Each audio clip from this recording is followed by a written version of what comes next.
emberek, én úgy gondolom, hogy egyre tudatosabbak. Ugye a 2000-es évektől nagyon intenzíven érezzük már, hogy fenntarthatóbb a lakberendezés, fenntarthatóbb a belső építészet. Ez az építőiparon keresztül a belső építészetbe és a lakberendezésbe is beleszivárog.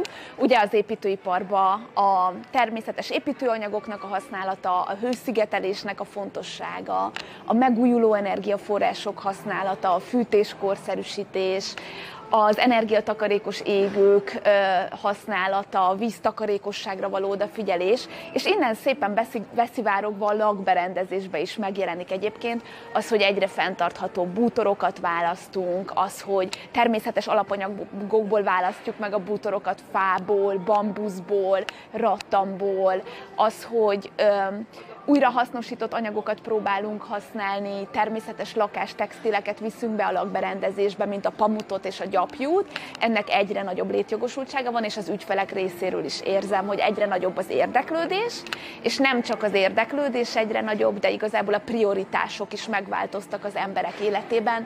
Tehát nagyon sok háztartásban elsődleges prioritássá vált a fenntarthatóság és a környezettudatosság, hála Istennek. Belsőépítészeti és lakberendezési trendekben a fenntarthatóbb szín az összekötődik a tartóssággal.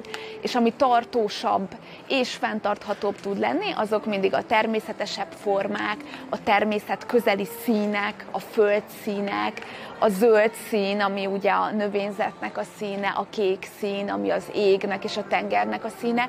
Ez az, ami mostanában egyre inkább beleépül a lakberendezésbe, és egyre fenntarthatóbb és tartósabb is tud lenni. Ugyanez vonatkozik a formákra. Tehát egy leegyszerűsített geometriai forma, egy szép kör alakú, vagy egyszerű vonalvezetésű dekoráció, dohányzóasztal, váza, az jelen pillanatban nem csak trendi, de hosszú távon fenntarthatóbb, mint mondjuk korábbi korszakoknak a vonalvezetése. Vegyünk példának egy barokk csillárt, vagy egy szecessziós műalkotást, ami egy bizonyos rövid időszakra trendi tud lenni, de ugye viszonylag hamar a ciklikussága elfárad. Jelen pillanatban ennek az ellenkezőjét érzékeljük, tehát leegyszerűsödnek a formák, tartósabbak, mind a formák, mind az anyagok, mind a színek, és ezáltal fenntarthatóbbak is hosszú távon.